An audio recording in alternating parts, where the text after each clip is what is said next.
¿Cuántas veces has tenido miedo del fin del mundo? En este video te voy a contar algunas cosas sobre el apocalipsis y la tendencia de los seres humanos a tener miedo de nuestros propios fantasmas.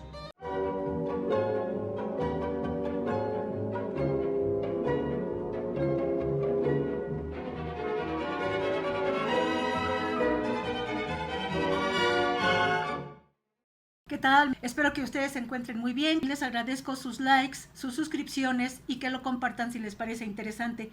Como la mayoría de ustedes debe saber, Carl Sagan fue un promotor y difusor de la ciencia y fue muy conocido y reconocido en el siglo XX. Nos dejó testimonio de su pensamiento, de su reflexión en todos sus libros, pero hay uno en específico que me parece fundamental que se llama El mundo y sus demonios. Donde nos invita a utilizar el método científico para evitar ser víctimas de falsas ideas y de supersticiones y supercherías, cosa en la que somos muy creativos los seres humanos. Y él muestra, por ejemplo, cómo a lo largo de la historia se han ido creando demonios que van cambiando de acuerdo a la época histórica. Por ejemplo, en algún tiempo había miedo a un ser maléfico que podía llevarnos a los infiernos. En otra época hubo miedo a las brujas. Y en el siglo pasado, derivado de las guerras mundiales, el miedo era, primero, a lo que teníamos adentro. Y cuando eso se fue suavizando, cuando las guerras fueron agotándose y las consecuencias también se fueron calmando, a lo que vino el miedo fue a los extraterrestres. Y de ahí para acá se han venido desarrollando una cantidad de historias sobre lo que nos puede pasar a los seres humanos si es que llegan seres de otros planetas. Al menos en mi caso, desde que me acuerdo, se ha estado hablando una tras otra vez del fin del mundo. La amenaza siempre está ahí latente. Y ahora, nuestra gran amenaza son los virus. Este modelo escrito en el libro del Apocalipsis se ha estado reciclando y reproduciendo a lo largo de la historia de distintas maneras. ¿Por qué no nos adentramos un poco a lo que es este libro, no desde el punto de vista religioso, sino desde 4 ángulos, cuya lectura del Apocalipsis nos permite generar? Empecemos por la definición. ¿Qué quiere decir Apocalipsis? Del latín tardío apocalipsis, que deriva a su vez de una palabra griega que suena similar, apocalipsis, que significa revelación. Es uno de los libros de la Biblia, es un libro fundamental. ¿De qué nos habla? Pues como ya sabemos, del fin del mundo, y normalmente tiene que ver con una situación catastrófica ocasionada por agentes naturales o humanos que evocan la imagen de la destrucción total. Por ejemplo, un apocalipsis nuclear. Y desde que recuerdo, desde que soy joven, he sido testigo de cuántas veces se ha amenazado con el fin del mundo. Y no se diga que las religiones alimentan toda esta fogata y tienen al mundo colgado de la lámpara porque a lo mejor ahora sí se va a acabar el mundo. Y no vaya siendo que nos pasa, como en el cuento de Pedro y el lobo, que todo el tiempo está amenazando con que ahí viene el lobo y la gente corre a resguardarse o a atacar al lobo y resulta que era una broma, no hay tal lobo, y el día que de veras viene el lobo, nadie le hace caso a Pedro. En el libro del Apocalipsis se habla de plagas que van a exterminar a la humanidad. Este libro permite por lo menos 4 niveles de lectura. Por ejemplo, la lectura literal, que es la que hacen algunas de los grupos religiosos que leen el Nuevo Testamento y que pregonan que el fin del mundo está ya muy próximo, porque las señales que ven en la sociedad muestran de que así como dice el libro, así está ocurriendo en la sociedad. Como ejemplo de esta lectura podemos retomar a Charles Taze Russell, que nació en 1852 y murió en 1916, y que fue el fundador de los estudiantes de la Biblia, del que luego surgirían los conocidos como Testigos de Jehová.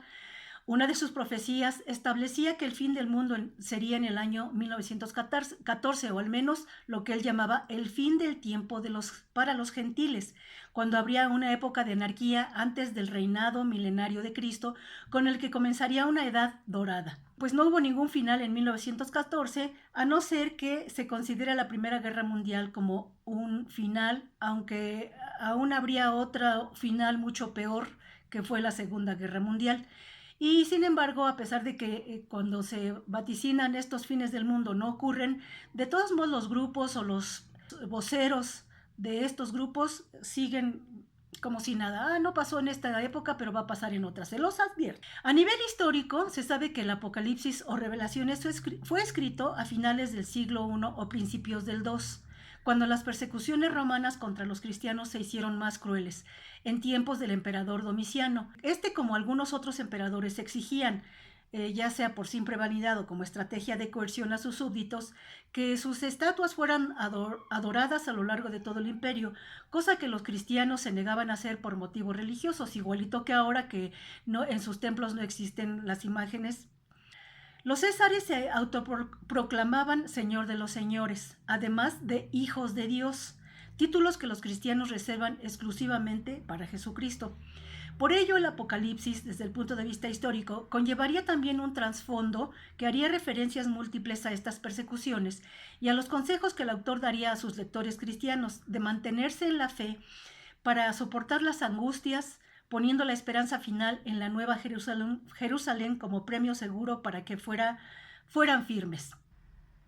El nivel simbólico nos habla de los 4 jinetes del Apocalipsis.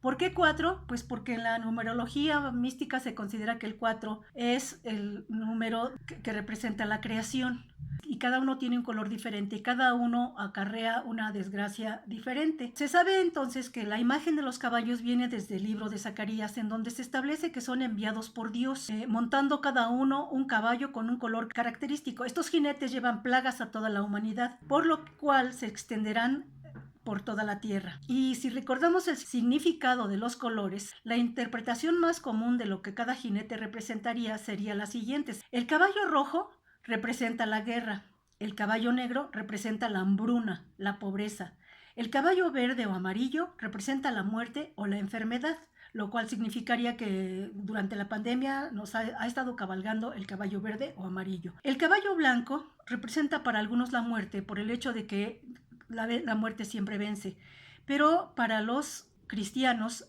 no creen que la muerte siempre venza, porque se cree en otra vida después de la vida, y más bien representarían a Cristo, porque en alguna representación se ve a Cristo montando un caballo blanco. Después del Apocalipsis de San Juan en el Nuevo Testamento, surgieron otros profetas que revelaban también el final de los tiempos.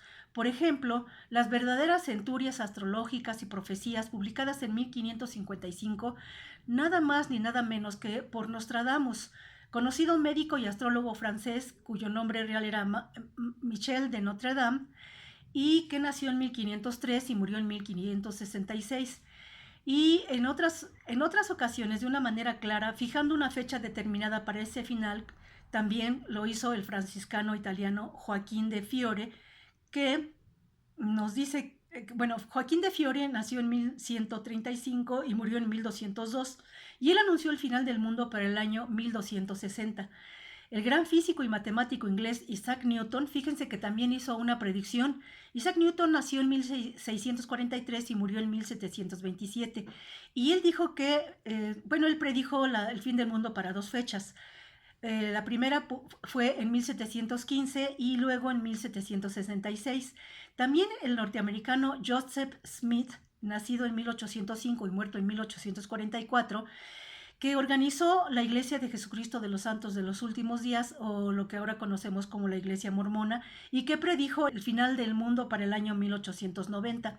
Recordemos también que en el año 2012 pues se auguraba el final del mundo, incluso hubo una película muy famosa. Esta profecía o falsa profecía estaba basada en una leyenda o en un conocimiento de los mayas. ¿Por qué tanta fascinación y misticismo alrededor del Apocalipsis? Estas creencias vienen de la cultura occidental, donde se tiene una visión lineal de la historia.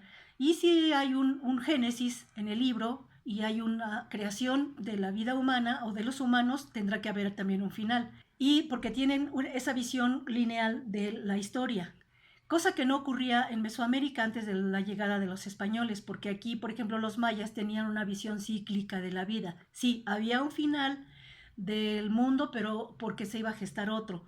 Y no era esa visión terrorífica y pesimista que se ha estado conservando y alimentada por estos fanáticos, por este fanatismo, por estas supersticiones y por esta falta de conocimiento de los hechos reales y porque no cuestionamos, porque lo que escuchamos creemos que es verdadero. Y más ahora que tenemos las redes sociales, sabemos que un porcentaje altísimo de la información que circula en las redes es falsa, pero hay gente que lo cree. Incluso, por ejemplo, si la ciencia nos ha dado las vacunas, ahora con la pandemia hay gente que niega que la vacuna sirva, pueda servir.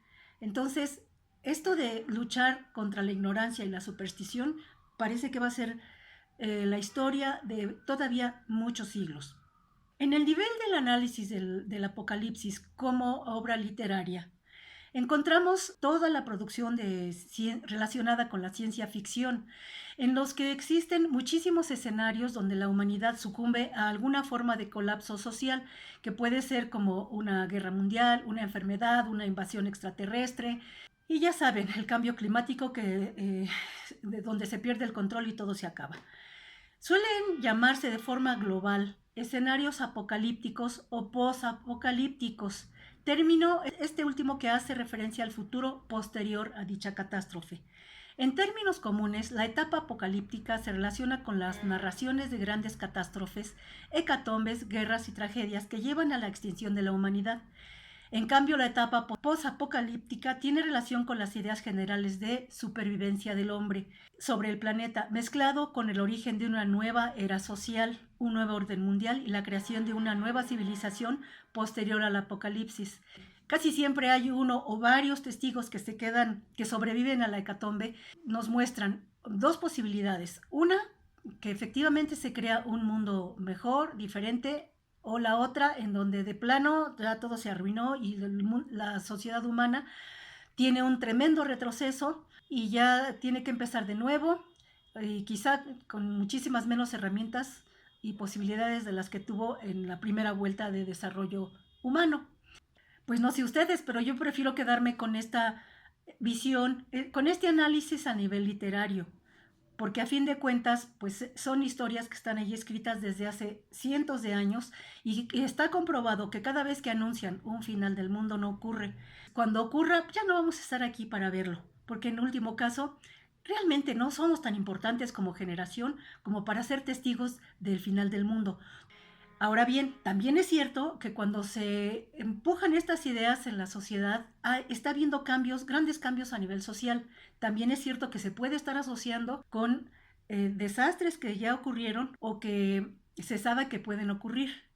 No podemos negar que desde finales del siglo XX a principios del XXI hemos sido testigos de muchísimos cambios, empezando por el cambio climático, pero también con el surgimiento de la tecnología que nos ha sacado del mundo analógico para adentrarnos en el mundo cibernético. Resumiendo, la palabra apocalipsis está asociada al temor atávico de la muerte. Está basado también en una visión judeocristiana occidental. Es una visión lineal del tiempo que tiene un principio y por lo tanto un final. No ocurre lo mismo con los hindúes, budistas y griegos, y también los mayas, que tuvieron una visión cíclica del tiempo. También esta visión está ligada al pesimismo que nos genera la vida, y posiblemente quienes pregonan el final del mundo y creen que esto de veras está por terminar es porque no la están pasando bien. Así que también acuérdense, todo esto ha creado una gran industria, no nada más en cuanto a la cinematografía, también estas ideas y creencias generan ganancias para algunos muy vivos. Así que, pues los invito a que lean a Carl Sagan, a que analicen esta historia y cada vez que aparezcan estos agoreros de la destrucción y del mal, analicemos en lugar de creer que tienen razón. Analicemos, hay que tener juicio crítico porque si no, vamos a sucumbir nada más del puro miedo, no necesariamente de catástrofes naturales o sociales. O sea, cuando tienes miedo es porque ya estás viviendo aquello a lo que le tienes miedo. Bueno, pues entonces, por favor, imagina un mundo prometedor, pero también trabaja para construirlo. Gracias por llegar hasta el final de este video. Agradezco muchísimo sus likes, su compañía y sus suscripciones y que compartan el video si les pareció interesante. Que estén muy bien, les mando un gran abrazo. Hasta pronto.